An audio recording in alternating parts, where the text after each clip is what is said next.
Ils l'ont vendue à un millionnaire dans le coma. Elle toucha le millionnaire immobile. Il se réveilla en pleurant sans arrêt. Tout le monde resta sans réaction. Elle a touché le millionnaire immobile. Il s'est réveillé en pleurant sans s'arrêter.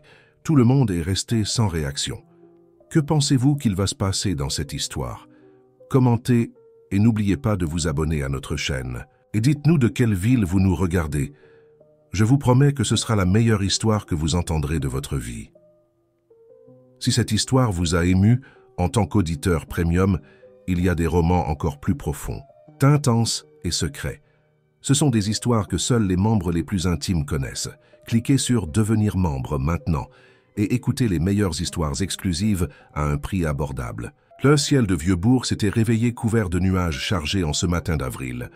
Sophie Dubois, une jeune femme de 23 ans, était déjà debout depuis 5 heures du matin comme d'habitude. La petite chambre au fond de la maison où elle vivait avec sa tante Bernadette avait à peine assez d'espace pour un lit simple et une armoire ancienne, mais c'était le seul foyer qu'elle connaissait depuis que ses parents étaient repartis pour l'éternité dans un accident de voiture quand elle n'avait que 12 ans. Le miroir fissuré reflétait son visage délicat, ses yeux marron profonds et ses cheveux noirs et ondulés qui tombaient sur ses épaules. Sophie ne se considérait pas comme belle, mais il y avait quelque chose dans son regard qui transmettait une force qu'elle-même ne reconnaissait pas. Elle enfila l'uniforme usé du café où elle travaillait depuis 4 ans, depuis qu'elle avait abandonné ses études pour aider aux factures de la maison. « Sophie, tu es prête ?» La voix perçante de tante Bernadette résonna dans la maison. « Viens prendre ton petit déjeuner avant de partir. » En arrivant dans la cuisine, Sophie trouva sa tante non pas seule comme elle s'y attendait, mais accompagnée d'une femme élégamment vêtue qui contrastait complètement avec l'environnement simple. « Voici le docteur Émilie Moreau », présenta Bernadette avec un sourire que Sophie connaissait bien, celui qui n'apparaissait que lorsque sa tante voyait la possibilité d'un gain financier. « Elle est venue spécialement de Bellevue pour te parler. » Sophie s'assit à table, intriguée. Docteur Moreau l'examina de haut en bas avant de parler d'une voix calme et calculée. « Mademoiselle Dubois, je suis médecin particulier de l'un des hommes les plus influents de Loire-et-Vallée, l'entrepreneur Mathieu Lefebvre. » Elle fit une pause, comme si le nom devait faire impression. « Il a subi un grave accident il y a 8 mois et se trouve dans un état de coma profond depuis lors. »« Je suis désolée, » murmura Sophie, sans comprendre ce que cela avait à voir. « Avec elle, nous cherchons quelqu'un pour s'occuper de lui à temps plein, quelqu'un de discret et sans attache qui pourrait interférer avec le travail. Votre tante a mentionné que vous seriez parfaite pour cette fonction. » Sophie lança un regard confus à Bernadette qui évita ses yeux. C'est alors que la jeune femme comprit. Sa tante l'avait offerte comme si elle était une marchandise. « Mais je n'ai pas de formation en soins infirmiers, » protesta Sophie. « Ce n'est pas nécessaire, » répondit Émilie. « Nous avons une équipe médicale complète. Nous avons besoin de quelqu'un pour lui tenir compagnie, lui lire des livres, lui parler. Certaines études montrent que cela peut aider les patients dans le coma. »« Le salaire est 5 fois ce que tu gagnes dans ce café, » interrompit Bernadette, ses yeux brillants de convoitise. « Et tu vas habiter dans un manoir à Bellevue. 6 mois de contrat initial, » compléta Émilie, en posant sur la table une enveloppe épaisse. « Une avance pour votre tante, comme convenu. » Sophie ressentit une vague d'indignation. « Vous avez arrangé ça sans me consulter. »« Ma fille, pense à l'opportunité. » Bernadette avait déjà pris l'enveloppe. « Qu'est-ce qui te retient ici? Un emploi au salaire minimum, une chambre minuscule. En 6 mois, tu peux économiser plus d'argent qu'en des années à travailler dans ce café. » Ce même après-midi, encore étourdie par la rapidité des événements, Sophie se retrouvait sur la banquette arrière de la voiture du docteur Moreau, laissant derrière elle la ville historique qui avait toujours été son foyer. Sa petite valise contenait tout ce qu'elle possédait au monde. Quelques vêtements simples, un livre de poèmes qui avait appartenu à sa mère et une vieille photographie de ses parents. Le paysage montagneux de Loire-et-Vallée défilait par la fenêtre, tandis que Sophie essayait de comprendre ce qui se passait. Elle n'avait pas d'illusion sur les motivations de sa tante. L'argent, toujours l'argent. Depuis qu'elle était sous la garde de Bernadette, Sophie était devenue plus une source de revenus qu'une nièce. Pourtant, l'idée de la quitter provoquait un étrange mélange de culpabilité et de soulagement. « Nous sommes arrivés », annonça Émilie après 2 heures de voyage. La voiture passa un imposant portail et suivit une allée d'arbres centenaires jusqu'à s'arrêter devant un manoir qui semblait sorti d'un film. Sophie n'avait jamais vu une construction aussi impressionnante. 3 étages d'architecture néoclassique avec des colonnes de marbre et d'énormes fenêtres. « C'est la résidence principale de la famille Lefebvre », expliqua Émilie en conduisant Sophie à l'intérieur. Mathieu a été transféré ici il y a 2 mois, quand son état s'est stabilisé. L'intérieur du manoir était encore plus impressionnant. Sol en marbre italien, œuvres d'art au mur, meubles qui semblaient des reliques de musée. Sophie se sentait complètement déplacée, comme si elle envahissait un monde auquel elle n'appartiendrait jamais. « Vous serez dans la chambre à côté de celle de Mathieu », continua Émilie, montant un majestueux escalier. « Ainsi, vous pourrez le servir rapidement si nécessaire. » Au 2e étage, Émilie ouvrit la porte d'une chambre qui était plus grande que toute la maison où Sophie vivait avec sa tante. Un lit king size dominait l'espace, avec un bureau en bois sombre, un canapé en cuir et une télévision à écran plat. Une porte latérale menait à une salle de bain privée avec baignoire à hydromassage. « Vos vêtements arrivent demain », informa Émilie, remarquant l'étonnement de Sophie. « Nous avons fait faire une garde-robe complète à vos mesures. »« Mes mesures? Comment ?»« Votre tante les a fournies. Maintenant, laissez vos affaires ici et venez rencontrer Mathieu. » Sophie suivit Émilie jusqu'à la chambre voisine. Contrairement à ce qu'elle imaginait, il n'y avait pas l'équipement typique d'une unité de soins intensifs, seulement quelques moniteurs discrets et une perfusion. Au centre de la chambre, dans un lit d'hôpital dernier cri, se trouvait Mathieu Lefebvre. Sophie sentit l'air quitter ses poumons. Même inconscient, Mathieu dégageait une présence puissante. Il devait avoir environ 35 ans, avec des traits forts et bien définis, des cheveux noirs et une barbe bien taillée qui devait être entretenue par un professionnel. Son corps athlétique était visible même sous le drap qui le couvrait jusqu'à la poitrine. « Il était le PDG de Lefebvre Incorporation », expliqua Émilie en ajustant la perfusion. Un accident de voiture sur la route de Vieux-Bourg l'a laissé dans cet état. La famille a préféré le garder ici, loin des projecteurs et de la presse. « Et que dois-je faire exactement ?» demanda Sophie, incapable de détourner son regard. « De l'homme endormi. Lui parler, lui lire des livres, des journaux, mettre de la musique, n'importe quelle forme de stimulation. Les infirmiers s'occuperont de l'hygiène et des procédures médicales. Vous serez là pour être une présence humaine. » Quand Émilie sortit, Sophie resta immobile, observant l'homme qui, sans le savoir, avait transformé sa vie en quelques heures. Que dire à un étranger qui ne pouvait pas l'entendre? Comment établir une connexion avec quelqu'un perdu dans les profondeurs de son propre esprit? Hésitante, elle s'approcha du lit et s'assit dans le fauteuil à côté. Le silence de la chambre n'était brisé que par le son doux des moniteurs. « Bonjour, monsieur Lefebvre », dit-elle finalement, sa voix à peine plus qu'un murmure. « Je m'appelle Sophie Dubois. Il semble que nous allons passer beaucoup de temps ensemble. » Et ainsi, dans cette chambre silencieuse d'un manoir à Bellevue, commençait un voyage qui changerait à jamais le destin de 2 personnes qui ne pourraient pas être plus différentes. Les premiers jours au manoir Lefebvre furent un tourbillon pour Sophie. Chaque matin, elle se réveillait désorientée, ayant besoin de quelques secondes pour se rappeler où elle était et pourquoi. Le luxe qui l'entourait semblait presque obscène comparé à la simplicité à laquelle elle était habituée à Vieux-Bourg. Les nouveaux vêtements qui étaient arrivés pour elle, robes, pantalons, chemisiers et chaussures de marque qu'elle ne connaissait que par les magazines, restaient intouchés dans le dressing. Sophie préférait porter ses propres vêtements, simples, même s'ils contrastaient complètement avec l'environnement. La routine s'établit rapidement. Le matin, pendant que les infirmiers s'occupaient de l'hygiène de Mathieu, Sophie prenait son petit déjeuner dans la cuisine avec Madame Cécile, la gouvernante qui travaillait pour la famille Lefebvre depuis plus de 30 ans. « Vous êtes la 5e personne qu'ils engagent pour tenir compagnie au jeune Mathieu », commenta Cécile en servant du café à Sophie le 3e jour. « Les autres n'ont pas tenu 2 semaines. » « Pourquoi ?» demanda Sophie, curieuse. Elle disait que c'était déprimant. Parler toute seule toute la journée, sans réponse. La dame haussa les épaules. « Mais vous semblez différente. » Il y a quelque chose dans vos yeux, ma petite. » Après le petit déjeuner, Sophie se rendait dans la chambre de Mathieu. La première heure était toujours la plus difficile. Que dire à quelqu'un qui ne répond pas? Les premiers jours, elle se limitait à lire des journaux et des magazines, commentant les nouvelles comme si elle conversait avec un ami. Le 4e jour, quelque chose changea. Alors qu'elle lisait une nouvelle sur une exposition d'art à Paris, Sophie observa le visage impassible de Mathieu et eut l'étrange sensation que, d'une certaine façon, il l'écoutait. « Aimez-vous l'art, monsieur Lefebvre » demanda-t-elle soudainement, abandonnant la lecture du journal. « Je n'ai jamais vraiment compris ces choses. À Vieuxbourg, nous avons beaucoup d'églises baroques, mais j'avoue que je ne me suis jamais vraiment arrêté pour les apprécier. J'étais toujours trop pressé, toujours en train de travailler. » Et ainsi, presque sans s'en apercevoir, Sophie commença à parler d'elle-même. Elle raconta son enfance, ses parents dont elle se souvenait à peine, les années difficiles, avec sa tante Bernadette.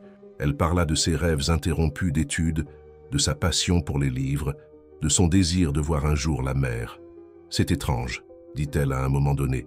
Je n'ai jamais raconté ces choses à personne. C'est peut-être plus facile de parler à quelqu'un qui ne peut pas me juger. » Dans les jours qui suivirent, Sophie développa une routine plus élaborée. Le matin, elle lisait les nouvelles et racontait les événements du monde extérieur. L'après-midi, elle lisait des livres à haute voix. Elle commença par Le Petit Prince, l'un des rares livres qu'elle avait apporté avec elle. Le soir, avant de se retirer, elle s'asseyait à côté du lit et racontait sa journée, les gens de la maison, ses impressions de sa nouvelle vie. Par un après-midi particulièrement pluvieux, 2 semaines après son arrivée, Sophie trouva une guitare, ancienne dans l'une des pièces du manoir. Ayant appris à jouer à l'adolescence, elle demanda la permission à Madame Cécile de l'emporter dans la chambre de Mathieu. « Je ne sais pas si je me souviens encore comment on fait », murmura-t-elle en ajustant l'instrument sur ses genoux, tandis qu'elle s'asseyait près du lit. Ses doigts grattèrent les cordes maladroitement au début, mais trouvèrent bientôt le rythme d'une vieille chanson de Loire-et-Vallée que sa mère avait l'habitude de chanter. Sa voix, douce et un peu timide, remplit la chambre silencieuse. Tout en chantant, Sophie observait le visage de Mathieu, cherchant le moindre signe de réaction. C'est alors qu'elle remarqua, ou imagina remarquer, un léger tremblement de ses paupières. « Monsieur Lefebvre » appela-t-elle, interrompant la chanson. « Pouvez-vous m'entendre » Il n'y eut pas de réponse, seulement le silence et le son constant des moniteurs. Sophie se convainquit que c'était juste son imagination. Néanmoins, à partir de ce jour, elle inclut la musique dans sa routine quotidienne avec Mathieu. Ce que Sophie ne pouvait pas savoir, c'est que, dans les profondeurs de sa conscience, Mathieu Lefebvre l'entendait réellement. Son corps restait immobile, prisonnier du coma, mais son esprit s'était réveillé des semaines auparavant. Au début, tout était obscurité et silence. Puis, des voix lointaines, indistinctes, des médecins discutant de son cas, des infirmiers effectuant des procédures, et puis une voix différente, plus douce, plus authentique. La voix de Sophie avait été comme un phare dans l'obscurité de son esprit. Il ne pouvait pas répondre, ne pouvait pas bouger un seul muscle, mais chaque mot, chaque histoire, chaque chanson était avidement absorbée par sa conscience emprisonnée. Un mois après l'arrivée de Sophie, le docteur Moreau revint pour une évaluation. Tout en examinant les signes vitaux de Mathieu, elle observait Sophie avec curiosité. « C'est surprenant que vous soyez resté si longtemps », commenta-t-elle. « La plupart abandonnent la première semaine. »« Je n'ai nulle part où retourner », répondit simplement Sophie. De plus, elle hésita, craignant de paraître stupide. « Parfois, j'ai l'impression qu'il m'entend vraiment. » Émilie sourit avec condescendance. « C'est courant chez les soignants. La science ne sait pas encore exactement ce qu'un patient dans le coma perçoit, mais... » Elle fut interrompue par le son de son téléphone portable. « Excusez-moi, je dois te répondre. » Lorsque le médecin quitta la chambre, Sophie s'approcha du lit et, dans une impulsion, prit la main de Mathieu entre les siennes. « Peu m'importe ce que dit la science, » chuchota-t-elle. « Je sais que vous êtes là, quelque part. Et je continuerai à être ici, à parler, à chanter, à lire, jusqu'à ce que vous trouviez le chemin du retour. » Dans sa prison mentale, Mathieu sentit la chaleur de la main de Sophie comme une encre dans la réalité. S'il avait pu pleurer, il aurait versé des larmes de gratitude. S'il avait pu parler, il l'aurait remercié de ne pas l'abandonner, comme tant d'autres l'avaient fait. À mesure que les semaines se transformaient en mois, une routine confortable s'établit. Sophie ne se sentait plus déplacée dans le manoir. Elle avait commencé à porter certains des nouveaux vêtements, bien qu'elle préférât encore les plus simples. Elle conversait avec Mathieu comme s'il pouvait répondre, racontant ses découvertes sur le manoir, sur le personnel, sur la famille Lefebvre, qui curieusement n'apparaissait jamais. « Pourquoi personne de votre famille ne vient vous rendre visite ?» demanda-t-elle un après-midi, en arrangeant les fleurs fraîches que Madame Cécile avait apportées. « Vous avez des parents, des frères et sœurs ?» Madame Cécile a mentionné un cousin qui gère les affaires en votre absence. Thomas, je crois. Il semble être le seul à appeler pour savoir comment vous allez, mais il ne vient jamais en personne non plus. Sophie ne savait pas, mais ces paroles provoquaient des vagues d'angoisse chez Mathieu. Thomas Lefebvre, son cousin, était la dernière, personne qu'il avait vue avant l'accident. Des fragments de mémoire commençaient à émerger des brumes, une discussion animée, des accusations, un virage serré sur la route vers Vieux-Bourg, le brusque coup de volant. Le soir, après une séance de lecture où elle avait terminé, Madame Bovary, Sophie s'assit plus près du lit que d'habitude. « Vous savez, monsieur Lefebvre, je pense qu'il est grand temps que je vous appelle Mathieu. Après tout, je vous ai raconté des choses que je n'ai jamais racontées à personne. Cela fait de nous des amis, n'est-ce pas ?» Elle ajusta le drap sur sa poitrine, un geste qui était devenu automatique. « Demain, cela fera 3 mois que je suis ici. J'avoue que quand je suis arrivée, je pensais que je ne tiendrais pas une semaine. Ce monde... » Elle fit un geste vers la chambre luxueuse. « N'est pas mon monde. Mais maintenant, je ne sais pas. J'ai trouvé une paix ici que je n'ai jamais eue auparavant. C'est comme si j'avais trouvé ma place, même de la manière la plus inattendue possible. » Sophie sourit, un sourire à la fois triste et doux. « C'est peut-être de la folie, mais parfois j'imagine comment ce serait si vous vous réveilliez. Si nous pouvions vraiment parler. Vous trouveriez probablement amusantes toutes les bêtises que j'ai racontées, toutes les chansons fausses que j'ai chantées. » Elle se leva, se préparant à se retirer dans sa chambre. « Bonne nuit, Mathieu. Demain, nous commencerons un nouveau livre. » Cette nuit-là, alors que Sophie dormait dans la chambre voisine, quelque chose d'extraordinaire se produisit. Les doigts de la main droite de Mathieu bougèrent légèrement, presque imperceptiblement. Un mouvement subtil que personne ne vit, mais qui représentait le début d'un voyage de retour à la conscience. Dans ses rêves, Mathieu voyait le visage de Sophie, entendait sa voix, sentait la chaleur de sa présence. Et, pour la première fois depuis longtemps, il ressentait de l'espoir. Le lendemain matin, Sophie entra dans la chambre de Mathieu avec une énergie renouvelée. Elle avait dormi profondément pour la première fois depuis son arrivée au manoir, sans les cauchemars récurrents sur sa vie à Vieux-Bourg ou la sensation de ne pas appartenir à cet endroit. « Bonjour Mathieu », salua-t-elle, ouvrant les rideaux pour laisser entrer la lumière dorée du soleil de Loire et Vallée. Il fait un temps magnifique dehors. Les arbres fruitiers du jardin sont chargés et Madame Cécile a promis de faire de la confiture. Tout en parlant, Sophie arrangeait les objets sur la table de chevet, le livre qu'il commencerait aujourd'hui, un verre d'eau fraîche, le petit vase avec des fleurs du jardin qu'elle avait elle-même cueillies. Ses mouvements étaient fluides, familiers, comme si elle exécutait une chorégraphie répétée pendant des années. « L'infirmier Paul est déjà passé plus tôt pour les soins matinaux, » continua-t-elle, en arrangeant maintenant les oreillers de Mathieu. « Il a dit que vos signes vitaux sont excellents aujourd'hui. C'est bon, n'est-ce pas?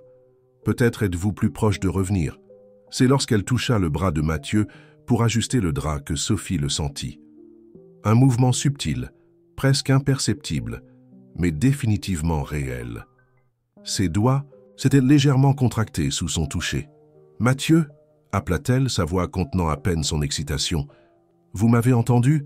Si vous pouvez m'entendre, essayez de bouger les doigts à nouveau. » Sophie retint sa respiration, les yeux fixés sur la main de Mathieu. Lentement, presque comme si cela exigeait un effort monumental, son index bougea. Un mouvement délibéré, sans équivoque. « Mon Dieu !» s'exclama-t-elle, les larmes jaillissant dans ses yeux. « Je vais appeler le docteur Moreau. » Le cœur battant.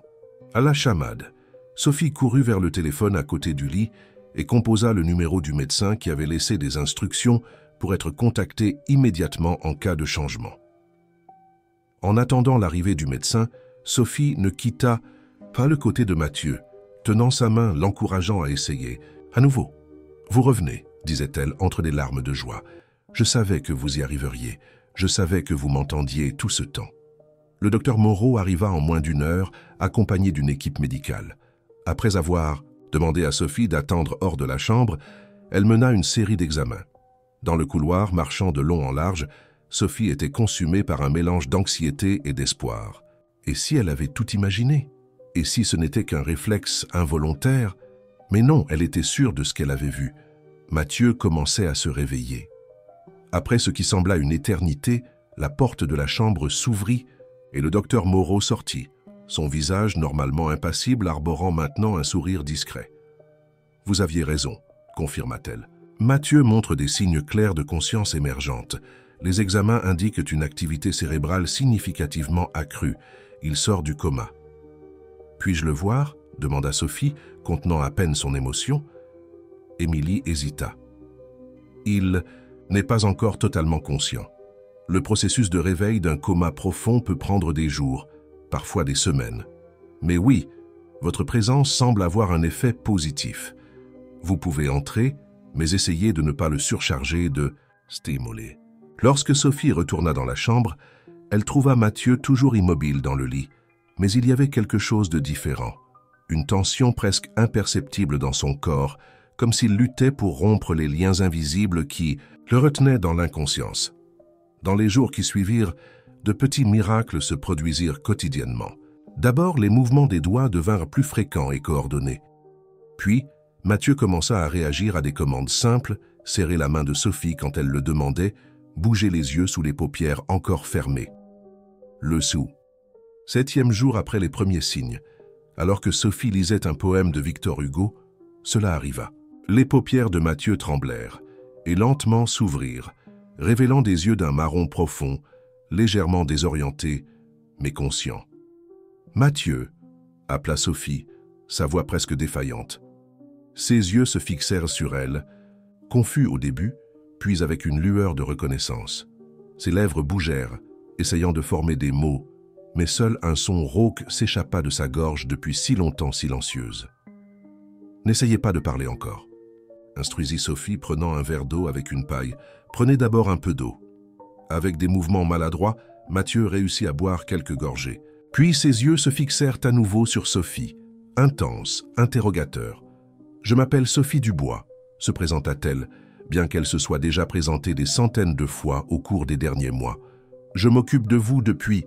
Eh bien, vous êtes dans le coma depuis presque un an.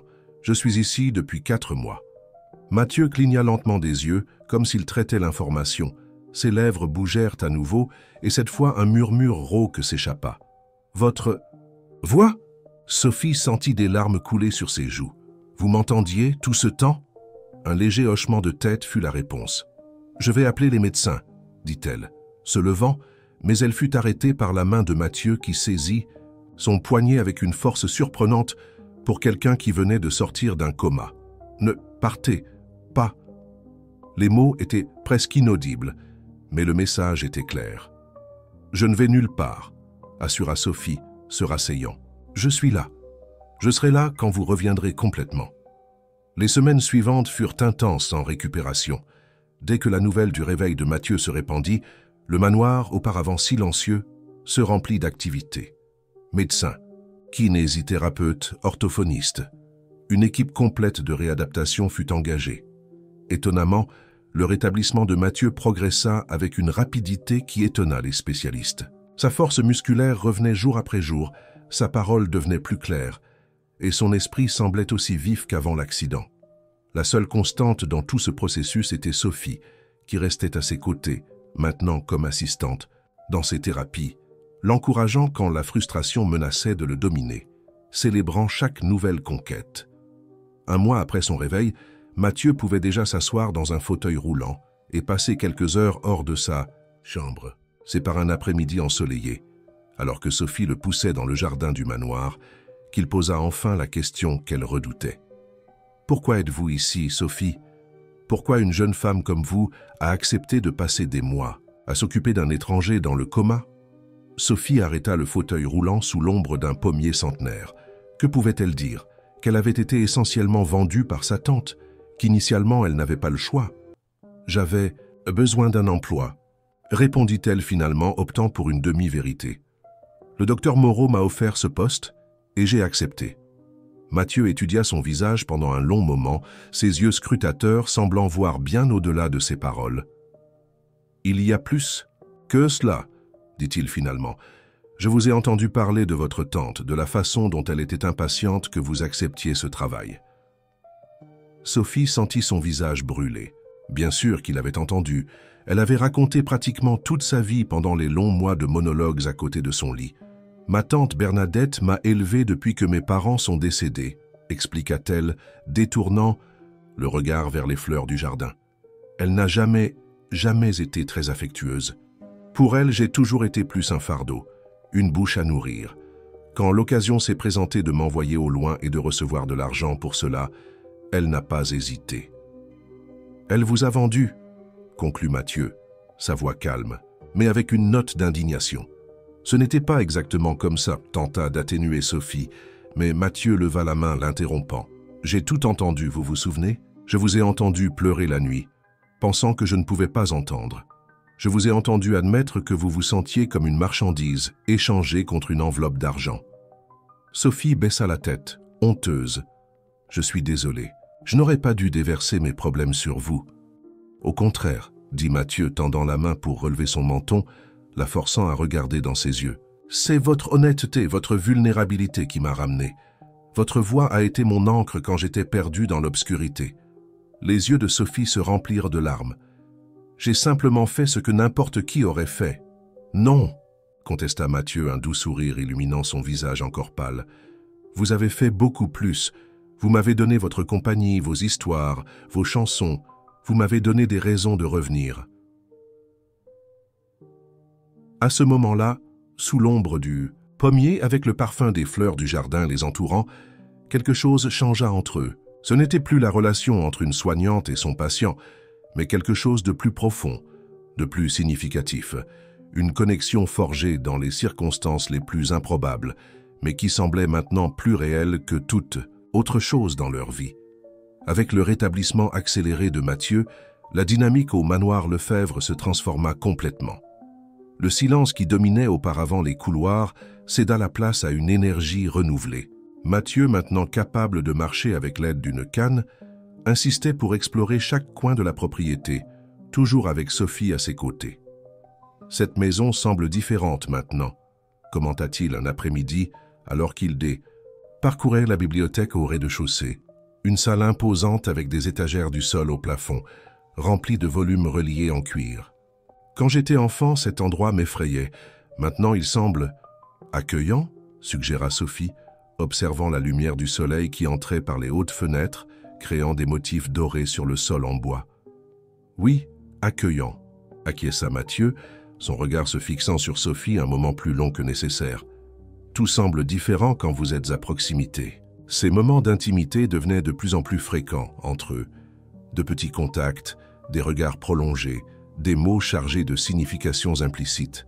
Tous deux sentaient le changement, mais aucun des deux n'osait donner un nom à ce qui grandissait entre eux. Au début de la 6e semaine, après le réveil de Mathieu, la routine du manoir fut interrompue par une visite inattendue. Sophie aidait Mathieu avec ses exercices de kinésithérapie dans le jardin quand Madame Cécile apparut, son visage normalement serein marqué par une expression de mécontentement. « Monsieur Mathieu, votre cousin Thomas vient d'arriver.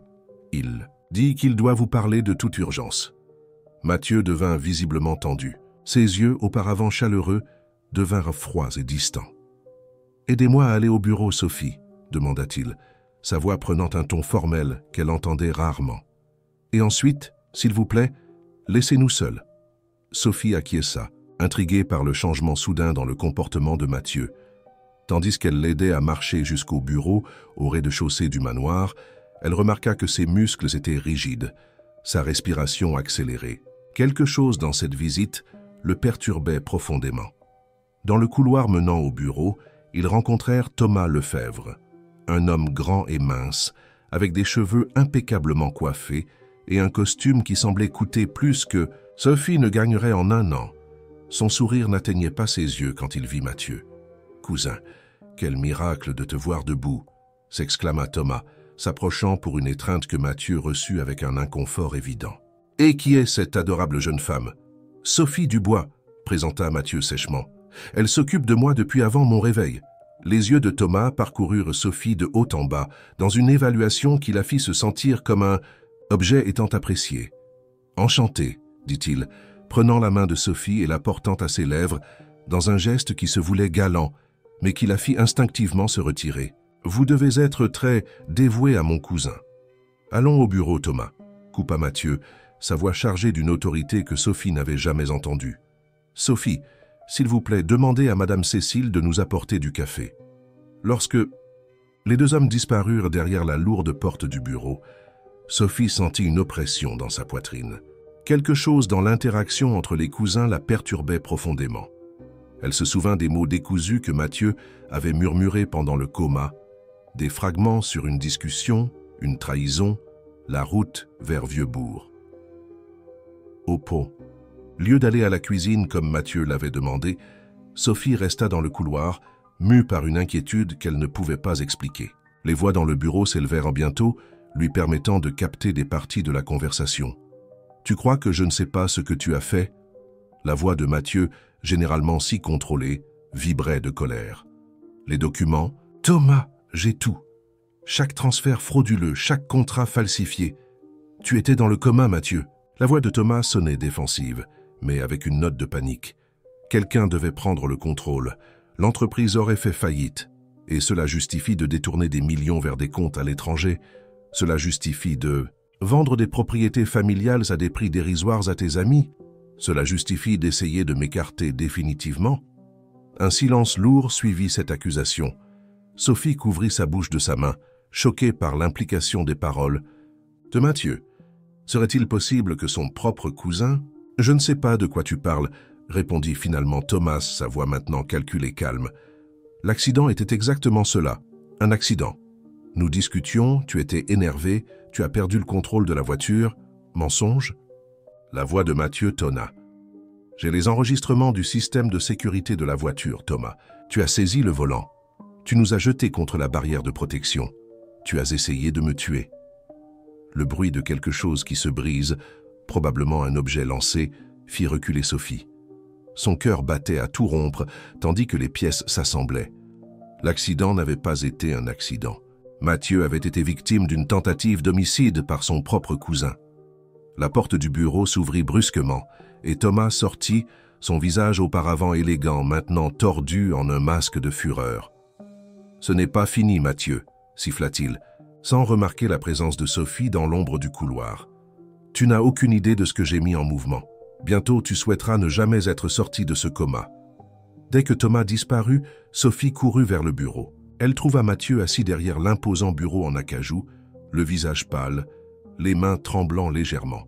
« Vous avez entendu, n'est-ce pas ?» demanda-t-il sans lever les yeux. Sophie acquiesça, s'approchant prudemment.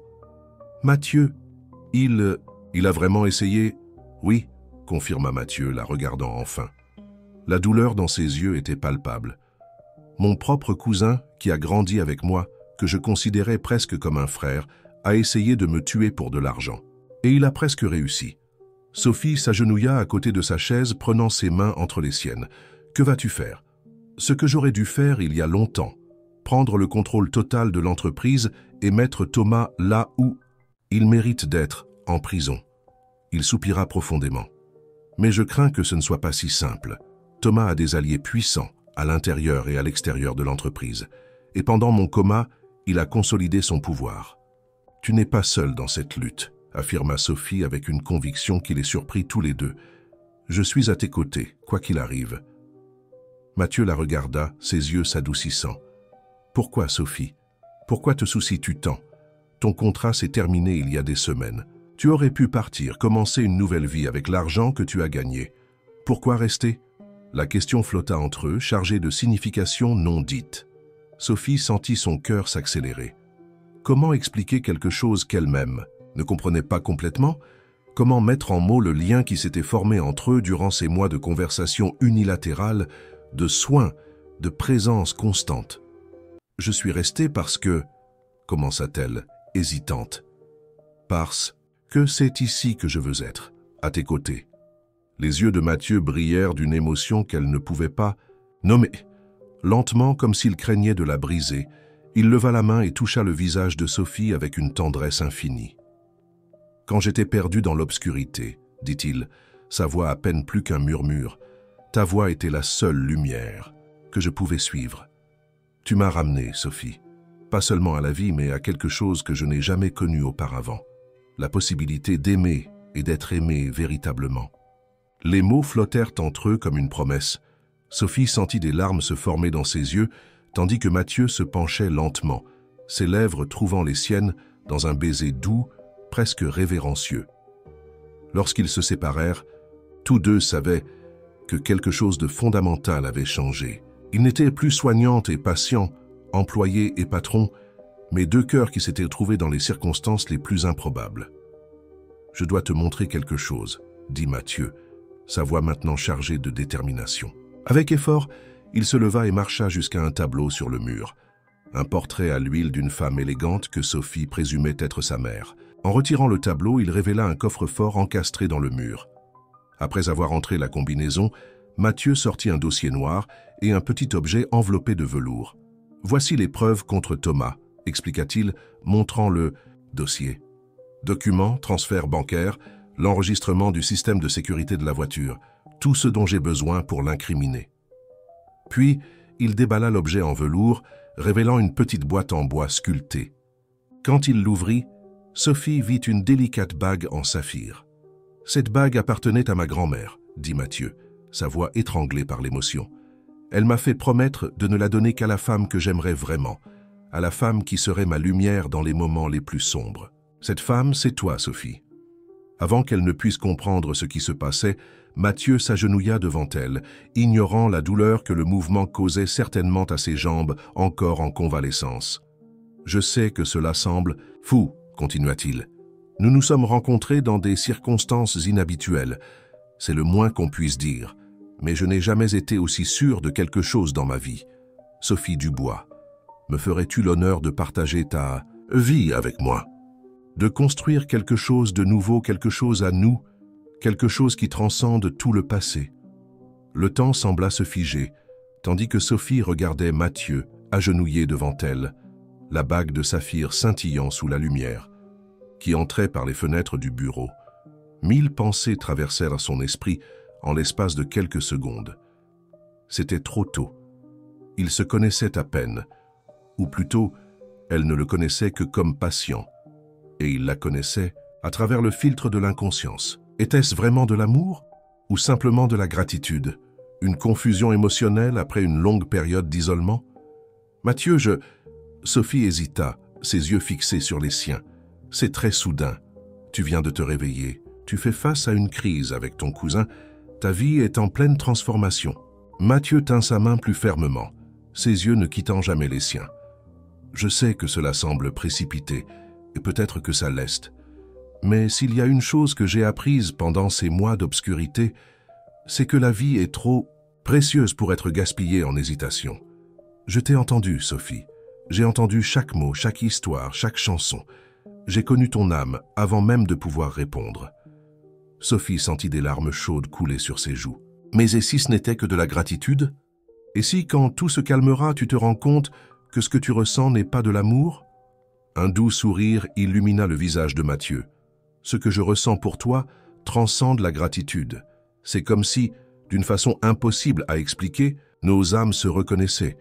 Mais je comprends tes craintes. » Il ferma la petite boîte de la bague sans montrer de déception. « Je ne demande pas une réponse immédiate. La bague sera là, en attente, jusqu'à ce que tu sois prête, si jamais tu l'es. » À ce moment, un coup à la porte interrompit l'intensité du moment. Madame Cécile entra, son visage normalement serein marqué par une expression d'inquiétude. « Monsieur Mathieu, pardonnez-moi de vous interrompre, mais le docteur Moreau est en ligne.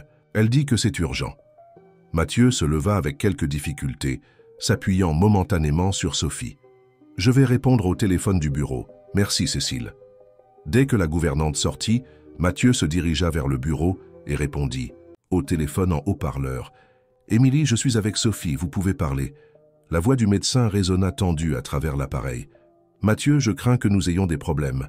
Thomas a contacté le conseil d'administration de l'hôpital. Il prétend que vous n'êtes pas mentalement capable de prendre des décisions en raison du traumatisme cérébral de l'accident. Quoi? L'indignation de Mathieu était palpable. C'est absurde. Vous avez vous-même attesté de ma pleine capacité mentale. Oui, et je continue à l'attester.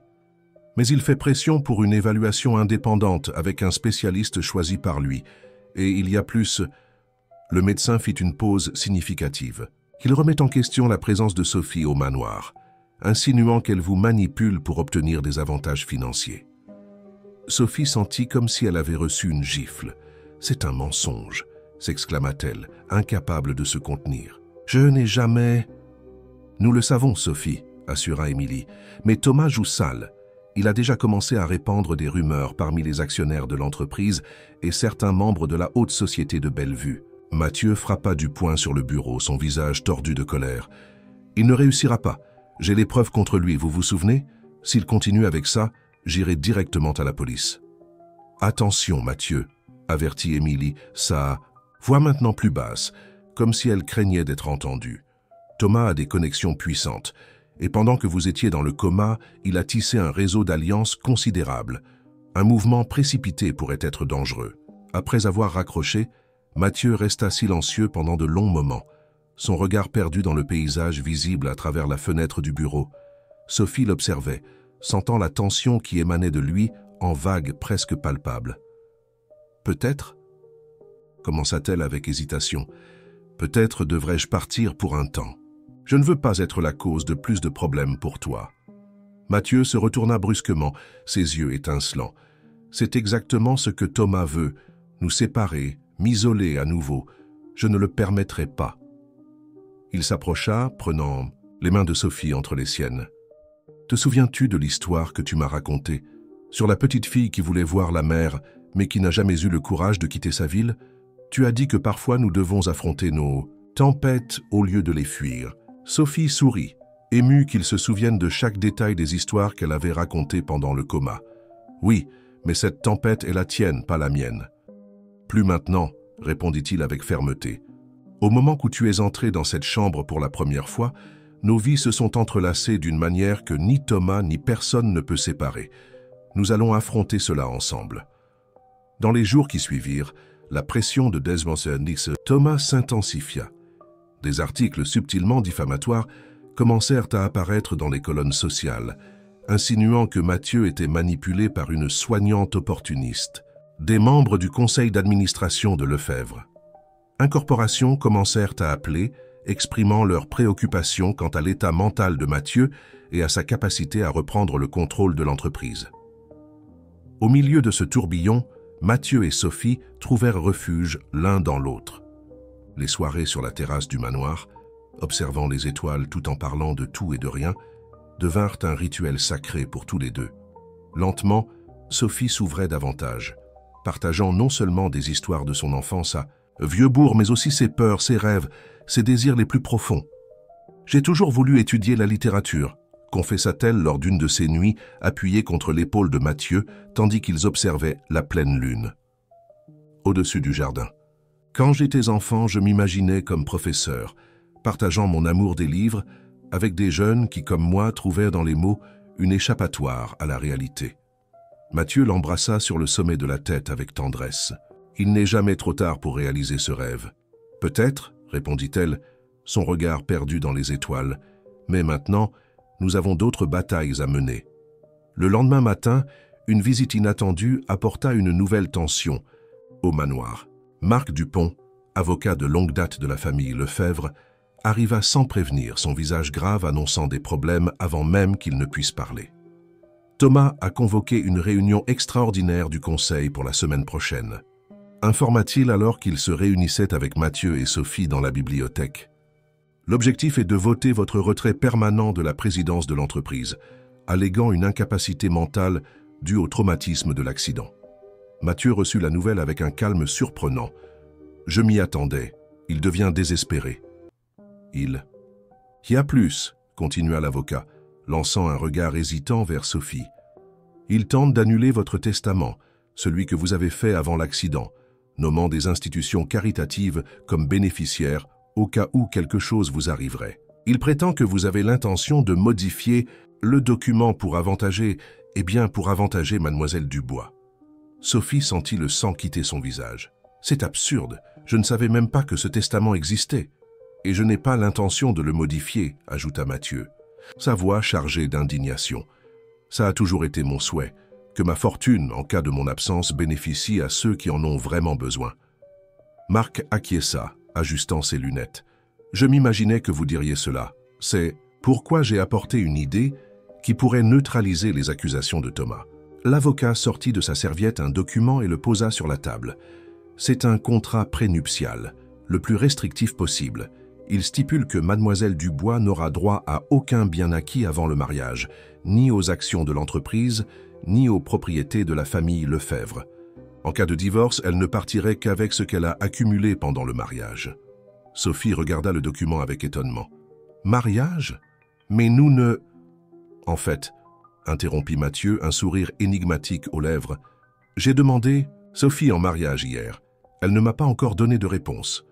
Marc parut momentanément déconcerté. Oh, je vous prie de m'excuser. J'ai supposé que, étant donné les rumeurs que Thomas répand, il n'y a pas besoin d'excuses, assura Mathieu. Votre idée est brillante, indépendamment de la réponse de Sophie à ma demande. Si elle signe cet accord, même sans nous marier immédiatement, cela enlèverait le principal argument de Thomas. Exactement, confirma Marc, reprenant contenance. Il ne pourrait plus alléguer un intérêt financier. Ce serait un coup significatif à sa stratégie. Après le départ de l'avocat, un silence pesant s'installa entre Mathieu et Sophie. Elle restait debout près de la fenêtre de la bibliothèque, observant le jardin tout en essayant de traiter tout ce qui s'était passé. « Je le signerai, dit-elle finalement, sa voix presque un murmure. Pas pour ce que les autres pensent, mais pour que tous sachent que ça n'a jamais été pour l'argent. » Mathieu s'approcha, sa démarche encore légèrement instable, et se plaça à côté d'elle près de la fenêtre. « Je sais que ce n'était pas pour l'argent, je n'en ai jamais douté. » « Mais d'autres en doutent, répondit-elle, se tournant pour le regarder dans les yeux. « Et je comprends pourquoi. Qui croirait qu'une simple fille de Vieux-Bourg, sans éducation formelle, sans connexion, sans rien à offrir à part sa présence, pourrait conquérir le cœur de quelqu'un comme toi? Tu as tout à offrir, corrigea Mathieu, prenant son visage entre ses mains. Bonté, compassion, intelligence, force. Tu m'as ramené à la vie quand tout semblait perdu. Comment pourrais-je ne pas tomber amoureux? » Les yeux de Sophie se remplirent de larmes. « J'ai peur, Mathieu, peur que ce ne soit qu'un rêve dont je vais me réveiller, peur qu'un jour tu me regardes et te demandes ce que tu as vu chez quelqu'un d'aussi simple. Cela n'arrivera jamais, promit-il, scellant la promesse d'un doux baiser. Et pour le prouver, je suis prêt à attendre le temps qu'il faudra. Nous signerons l'accord pour faire taire les rumeurs, mais nous ne nous marierons que lorsque... Et si, tu es absolument certaine que c'est ce que tu désires. » Cet après-midi-là, pendant que Mathieu se reposait après sa séance de kinésithérapie, Sophie décida d'explorer des parties du manoir qu'elle ne connaissait pas encore. Bien, son cœur était agité, partagé entre l'amour qu'elle ressentait pour Mathieu et la peur de l'avenir incertain qui se dessinait devant eux.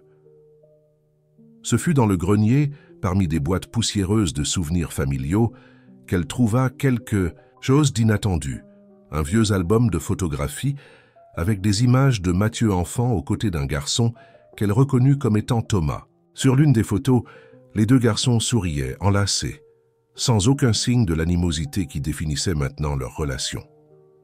En tournant les pages jaunies, Sophie vit l'histoire de la famille Lefebvre se dérouler devant ses yeux. Fête d'anniversaire, remise de diplôme, voyage.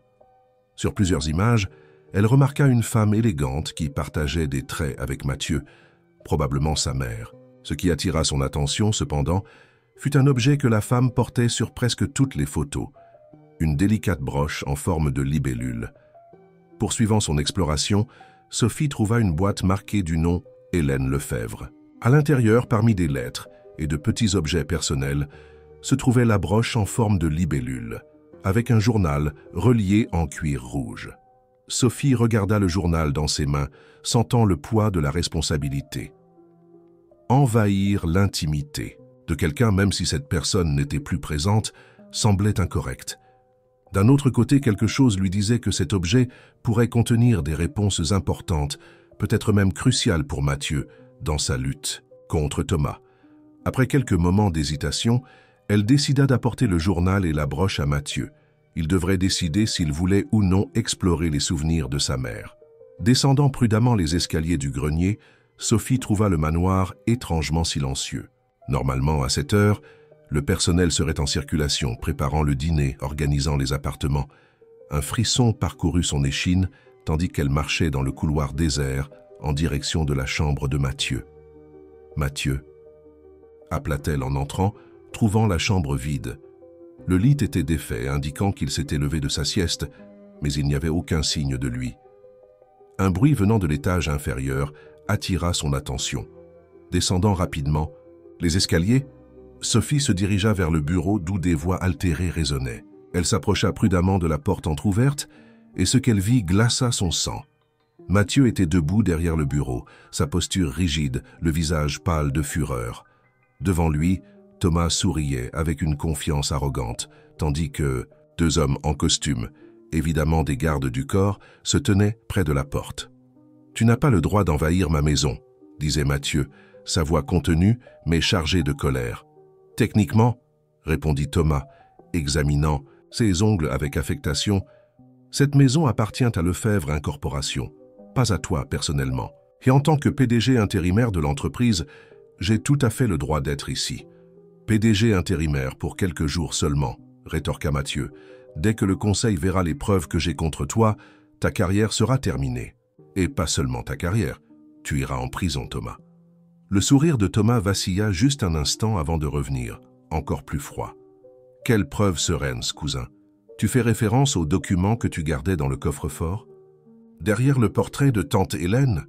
Il fit un geste désinvolte vers le tableau qui pendait maintenant de travers sur le mur, révélant le coffre-fort ouvert et vide. Sophie vit le sang quitter le visage de Mathieu. « Comment as-tu... » »« S'il te plaît, Mathieu, nous avons grandi ensemble dans cette maison.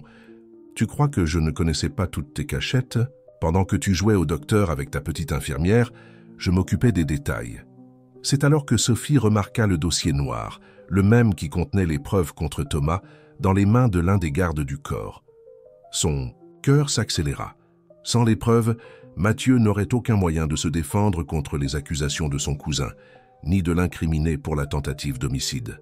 « Tu ne t'en sortiras pas comme ça, Thomas, » dit Mathieu, sa voix maintenant dangereusement calme. « Il existe des copies. » Thomas rit, un son sans humour qui envoya des frissons le long de la colonne vertébrale de Sophie. « Il en existait, tu veux dire. Ton cabinet d'avocat a subi un incendie regrettable hier soir. Tous les documents ont été perdus. Une tragédie, n'est-ce pas ?» Sophie recula d'un pas, horrifiée. Thomas avait tout orchestré méticuleusement, éliminant chaque preuve qui pourrait l'incriminer. Que ferait-il ensuite? Jusqu'où irait-il pour maintenir son pouvoir et éviter la justice? Sans y réfléchir à deux fois, Sophie cacha le journal et la broche à l'intérieur de son chemisier et s'éloigna silencieusement de la porte. Elle devait sortir de là, trouver de l'aide. Peut-être Marc l'avocat ou le docteur Moreau, quelqu'un qui pourrait intervenir avant que la situation ne s'aggrave. Elle venait d'atteindre le hall d'entrée quand elle entendit des pas pressés derrière elle. En se retournant, elle vit Madame Cécile émerger d'un couloir latéral, son visage normalement serein maintenant marqué par l'inquiétude. « Mademoiselle Sophie » chuchota la gouvernante. « Venez avec moi, vite. Cet homme n'est pas digne de confiance. Il a renvoyé presque tout le personnel dès son arrivée, sauf moi et le jardinier. »« Madame Cécile, nous devons aider Mathieu, » implora Sophie. « Thomas est avec lui dans le bureau et je crains ce qui pourrait arriver. » La dame prit Sophie par le bras, la guidant vers la cuisine. « D'abord, nous devons assurer votre sécurité. Le chauffeur Pierre attend derrière avec la voiture. Il vous conduira en ville jusqu'au bureau de Maître Dupont. Je ne peux pas laisser Mathieu seul avec cet homme. »« Monsieur Mathieu sait se défendre, » assura Cécile, bien que sa voix trahisse sa propre inquiétude. « Et Thomas n'oserait rien faire contre lui ici au manoir. Ce serait trop évident. Ce qu'il veut, c'est l'isoler, le discréditer devant le conseil. Et pour cela, il doit vous éloigner. » Les paroles de la gouvernante avaient du sens pour Sophie. Thomas menait une campagne de diffamation, alléguant qu'elle manipulait Mathieu. Si quelque chose lui arrivait au manoir, un accident peut-être, ce serait la confirmation parfaite de son « récit ». D'accord, accepta Sophie à contre-cœur. J'irai au bureau de Maître Dupont, mais vous devez garder un œil sur Mathieu et m'appeler si quelque chose se passe. Cécile acquiesça, donnant à Sophie un petit téléphone portable. Utilisez celui-ci. Le numéro de Maître Dupont est déjà enregistré. Maintenant, partez avant que ces hommes ne vous voient. Le trajet jusqu'à Bellevue sembla interminable, Sophie regardant constamment par la vitre arrière, craignant d'être suivie. Pierre, le chauffeur, restait silencieux, concentré sur la route, lançant occasionnellement des regards inquiets dans le rétroviseur. Lorsqu'ils arrivèrent enfin au cabinet d'avocat au centre-ville, Sophie respira soulagée en voyant que Marc y était encore, malgré l'heure avancée. « Mademoiselle Dubois », salua-t-il, surpris de la voir entrer dans son bureau. « Que s'est-il passé? Où est Mathieu ?» En quelques mots, Sophie relata ce qu'elle avait vu au manoir.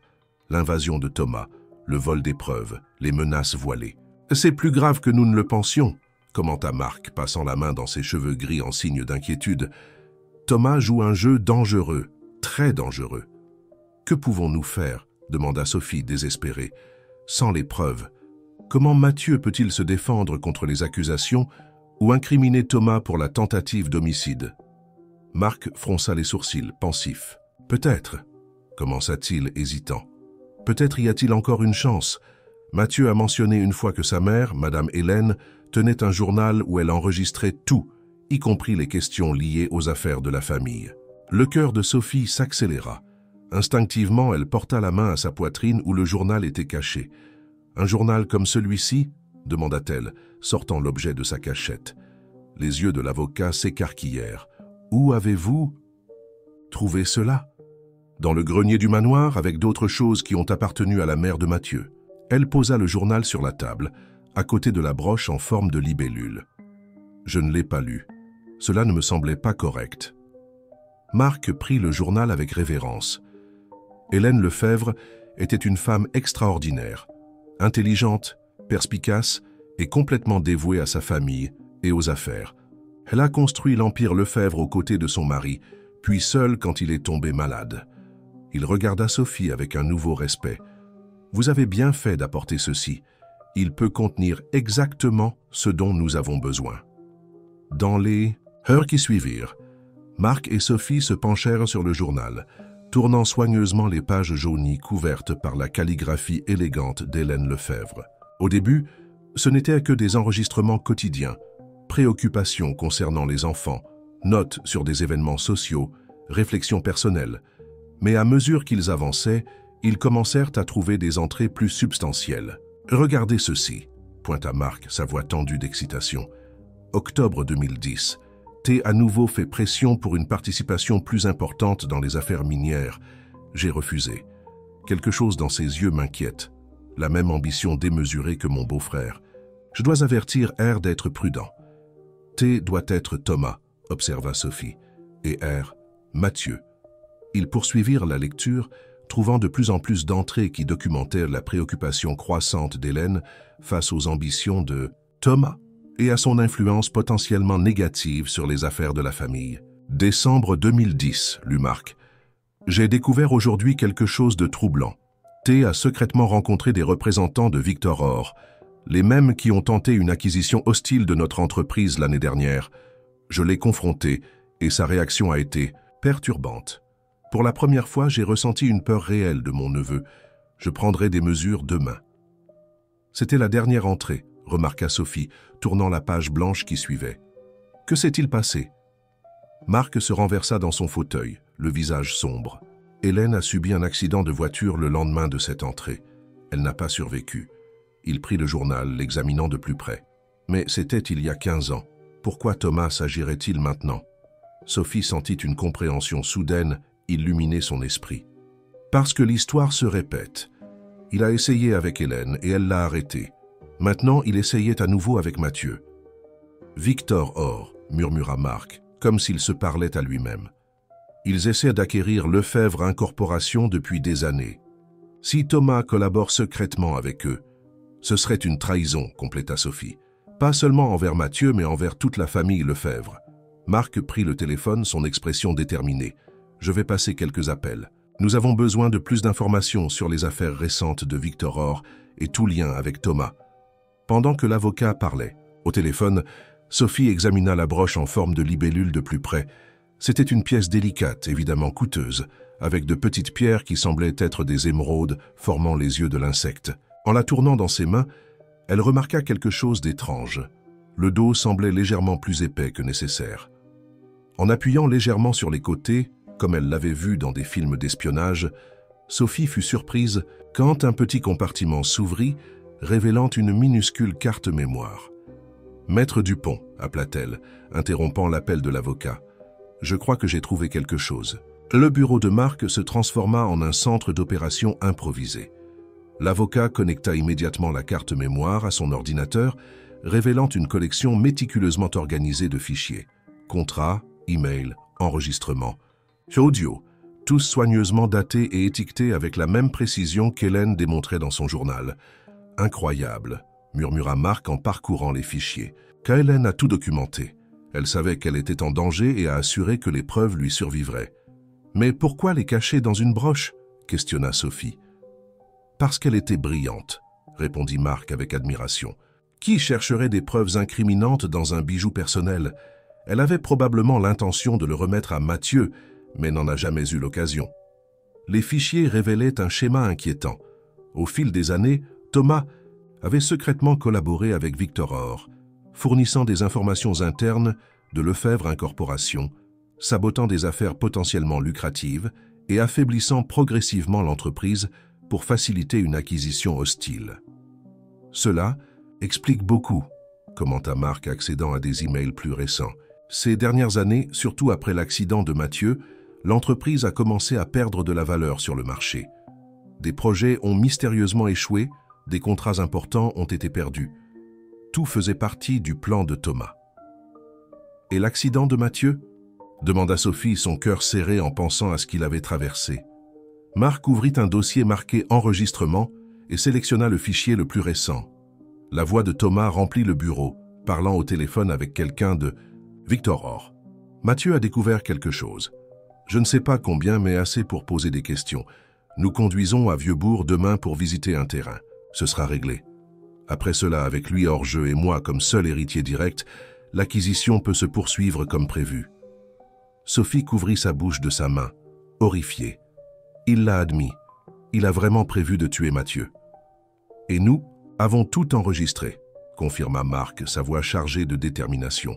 « Avec le journal d'Hélène et ses fichiers, nous avons plus que suffisant pour non seulement exposer Thomas devant le Conseil, mais aussi pour présenter un dossier criminel solide contre lui. » Pendant que Marc faisait des copies de sécurité des fichiers et contactait des alliés de confiance au Conseil, Sophie essayait à plusieurs reprises d'appeler le manoir. Ses appels au téléphone de Madame Cécile restaient sans réponse, augmentant son anxiété à chaque minute. « Nous devons retourner là-bas », insista-t-elle finalement. « Quelque chose ne va pas. Madame Cécile répond toujours et Mathieu pourrait être en danger. » Marc hésita seulement un moment avant d'acquiescer. « Vous avez raison. Nous allons emmener les preuves avec nous, mais j'enverrai des copies numériques à mes associés et à un journaliste de confiance, juste par précaution. » Le trajet de retour au manoir sembla encore plus long que le voyage précédent. La nuit était tombée, et la route serpentant à travers les collines de Loire et Vallée semblait interminable.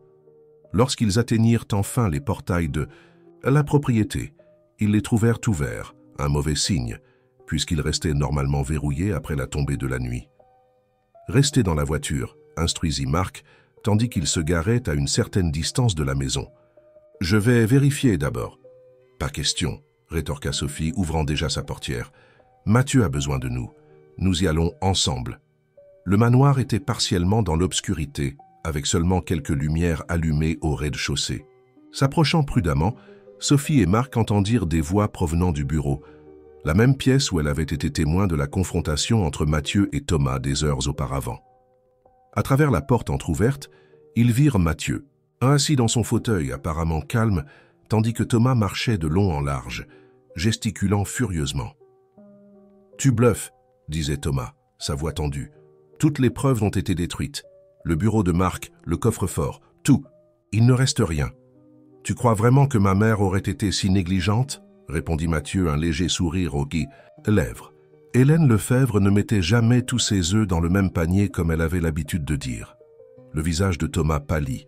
« Qu'est-ce que tu veux dire ?»« Je veux dire que la réunion du conseil demain sera très intéressante. » Continua Mathieu, sa voix calme contrastant avec l'agitation de Thomas. « Surtout quand nous présenterons les preuves de ta collaboration avec Victor Orr au fil des ans, sans parler de l'enregistrement de ta confession concernant mon accident. » Thomas s'arrêta brusquement, son visage se tordant en un masque de fureur. « Tu mens, il n'existe aucune confession. Tu crois vraiment que ma mère, après avoir découvert ta trahison, n'aurait pas pris de précautions? Elle a tout documenté. Thomas, chaque conversation, chaque email, chaque rencontre secrète avec Victor Orr. » C'est à ce moment que Sophie et Marc décidèrent d'entrer. Thomas se retourna brusquement, ses yeux s'écarquillant en voyant Sophie avec le journal et la broche dans les mains. « C'est terminé, Thomas, » déclara Marc, s'avançant vers le centre de la pièce. « Nous avons tout. Le journal d'Hélène, les fichiers de la carte mémoire, les enregistrements. Des copies ont déjà été envoyées aux membres du conseil et à la presse. » Pendant un moment, Thomas sembla sur le point de s'effondrer. Puis, dans un mouvement désespéré, il se précipita vers la porte. Marc tenta de l'arrêter, mais l'homme plus jeune le poussa violemment, faisant tomber l'avocat. « Laissez-le partir, » dit Mathieu calmement, tandis que Thomas disparaissait dans le couloir. « La police est déjà en route, il n'a nulle part où fuir. » Sophie courut vers Mathieu, se jetant dans ses bras. « J'étais si inquiète, quand Madame Cécile n'a pas répondu aux appels. »« Elle va bien, » assura Mathieu, l'étreignant fermement. Thomas l'a enfermée dans le garde-manger, mais Pierre l'a libérée dès qu'il est revenu avec la voiture. C'est elle qui a appelé la police. Marc se releva, arrangeant son costume froissé. « Alors vous saviez déjà pour le journal et la broche ?» Mathieu sourit, regardant Sophie avec admiration. « Non, je bluffais. Mais connaissant Sophie, je savais qu'elle ne quitterait pas le manoir les mains vides si elle pensait que j'étais en danger. J'ai parié qu'elle trouverait quelque chose d'important, et elle ne m'a pas déçu. » Dans les jours qui suivirent, la tempête qui s'était formée autour de Lefebvre Incorporation éclata finalement. Thomas fut arrêté alors qu'il tentait de quitter le pays avec de faux documents. Les preuves contre lui étaient accablantes, non seulement pour sa trahison corporative, mais aussi pour la tentative d'homicide contre Mathieu et pour de fortes indications d'implication dans la mort d'Hélène des années auparavant. La réunion du conseil, qui devait décider du retrait de Mathieu de la présidence, se transforma en une session d'excuses et de réaffirmation de confiance. Les membres, dont beaucoup avaient été trompés par Thomas pendant des années, s'engagèrent à soutenir Mathieu dans sa mission de reconstruire l'entreprise et de restaurer son héritage. Une semaine après l'arrestation de Thomas, Sophie se trouvait sur la terrasse du manoir, observant le coucher de soleil sur les collines de Loire et Vallée. Tant de choses avaient changé en si peu de temps. La jeune femme qui était arrivée dans cette maison, comme une sorte de servante achetée, était maintenant traitée comme une héroïne. La femme qui avait aidé à sauver non seulement Mathieu Lefebvre, mais tout l'empire commercial construit par des générations de sa famille. « À quoi penses-tu » demanda Mathieu, la rejoignant sur la terrasse. Son rétablissement progressait rapidement, et il n'avait presque plus besoin de la canne pour marcher. « À la façon dont la vie peut changer », répondit-elle, souriant, tandis qu'il s'asseyait à ses côtés. « Il y a 6 mois, je servais des cafés à Vieux-Bourg, luttant pour survivre. Maintenant, je suis ici, dans ce manoir, impliqué dans une histoire qui semble sortie d'un roman. » Mathieu prit sa main, la caressant doucement. « Et le roman n'est pas encore terminé. » Il hésita, ses yeux cherchant les siens. « Tu n'as toujours pas répondu à ma question, tu sais, celle que j'ai posée avant que tout cela ne commence. » Sophie sentit son cœur s'accélérer. Tant de choses s'étaient passées depuis la demande en mariage qu'elle avait presque oublié qu'elle n'avait jamais donné de réponse définitive. « En fait, » continua Mathieu, « j'aimerais reformuler la question. Pas comme un homme désespéré essayant de s'accrocher à la lumière qui l'a ramené, mais comme quelqu'un qui a connu ta valeur, ta force, ta détermination. » Il sortit de sa poche la même petite boîte en velours qu'il avait montrée des semaines auparavant. « Sophie Dubois, me ferais-tu l'honneur de partager ta vie avec moi, de construire quelque chose de nouveau, quelque chose à nous, quelque chose qui transcende tout le passé ?» Cette fois, Sophie n'hésita pas, avec des larmes de joie. Dans les yeux, elle répondit « Oui, Mathieu, 1000 fois oui. » Le baiser qui scella la promesse fut interrompu par le son de petits pas pressés. Une fillette d'environ 8 ans, des cheveux bouclés encadrant un visage délicat, apparut sur la terrasse, accompagnée par Madame Cécile. « Désolée de vous interrompre, » dit la gouvernante, souriant devant la scène romantique, mais elle était impatiente de vous rencontrer. Mathieu se leva, tendant la main à la petite visiteuse. « Tu dois être Léa, c'est un plaisir de te rencontrer enfin. » La fillette, timide mais curieuse, accepta la main tendue. « Vous êtes vraiment le propriétaire de toute cette maison. » Mathieu rit, un son chaleureux qui remplissait l'espace autour d'eux. « Je suis simplement le gardien, en fait. Les maisons comme celle-ci appartiennent à l'histoire, aux souvenirs qu'elles abritent. » Sophie observait l'interaction, son cœur débordant d'émotion. Léa était l'une des enfants de l'orphelinat de Bellevue que Mathieu avait commencé à visiter pendant sa convalescence. Son histoire, abandonnée par sa mère qui n'avait pas les moyens de l'élever, avait profondément touché Mathieu. « Madame Cécile m'a dit que vous avez un jardin avec des pommiers, » commenta Léa, déjà plus à l'aise. « Je n'ai jamais mangé de pommes fraîchement cueillies. »« Alors nous devons corriger cela immédiatement, » répondit Sophie, tendant la main à la fillette. « Allons en chercher quelques-unes. Elles sont parfaitement mûres maintenant. » Tandis qu'ils marchèrent dans le jardin, Léa entre eux tenant les mains des deux, Mathieu et Sophie échangèrent un regard chargé de sens. Sans parole, tous deux comprirent que ce moment marquait le début de quelque chose de nouveau, pas seulement pour eux, mais aussi pour Léa et pour les nombreux autres enfants qui attendaient une chance, une famille, un foyer. 3 mois plus tard, lors d'une cérémonie intime dans les jardins du manoir, Mathieu et Sophie échangèrent des vœux d'amour éternel. Parmi les rares invités, Léa se distinguait dans sa robe de demoiselle d'honneur, portant les alliances avec un sourire qui illuminait tout son visage. À la fin de la cérémonie, quand le juge les déclara mari et femme, Mathieu surprit tout le monde en annonçant « Aujourd'hui, nous ne célébrons pas seulement notre union, mais aussi la naissance d'une nouvelle famille. » Prenant une enveloppe scellée, il continua. « Voici les papiers d'adoption de Léa officiellement approuvés ce matin. À partir d'aujourd'hui, elle est officiellement notre fille. » Les larmes de joie de Sophie se mêlèrent à celles de Léa lorsque la fillette courut pour embrasser ses nouveaux parents. Le cercle était complet. L'homme qui s'était réveillé du coma, la femme qui l'avait ramené avec son amour et l'enfant qui donnait maintenant un nouveau sens à leur vie. Pédanziao.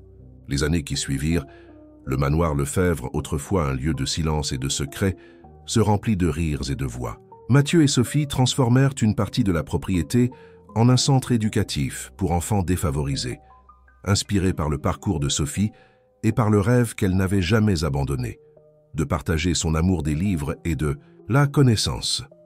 Sophie, maintenant étudiante en littérature à l'université, partageait son temps entre ses études, sa famille et le centre éducatif. Mathieu, quant à lui, en plus de diriger Lefebvre Incorporation, avec une nouvelle philosophie basée sur la responsabilité sociale, se consacrait à être le père que Léa méritait, présent, aimant, encourageant. Par un après-midi d'automne, 5 ans après leur mariage, Sophie trouva Léa, maintenant une adolescente articulée et confiante, assise sous le même pommier où elle et Mathieu avaient partagé tant de moments significatifs. « À quoi penses-tu, ma fille ?» demanda Sophie, s'asseyant à côté de la jeune fille. Léa sourit, ses yeux reflétant une sagesse au-delà de ses années. « Je pensais à la façon dont les histoires se connectent, la tienne, celle de papa, la mienne, comme si tout faisait partie d'un plan plus grand. » Sophie embrassa sa fille, émue par sa perception. « Tu sais ce que ton père dit toujours, il n'existe pas de coïncidence, seulement des rencontres qui étaient destinées à se produire. » À ce moment, Mathieu les rejoignit portant le petit Lucas, leur fils de 2 ans qu'ils avaient reçu comme une bénédiction inattendue quand les médecins avaient dit que Sophie ne pourrait probablement jamais concevoir. « Les 3 personnes les plus importantes de ma vie réunies dans mon endroit préféré, » commenta-t-il, s'asseyant avec son fils sur les genoux. « Que pourrait demander un homme de plus ?» Tandis qu'ils observaient le soleil se coucher sur les collines, colorant le ciel de teintes oranges et roses, Sophie réfléchit au voyage extraordinaire qui les avait amenés jusqu'ici.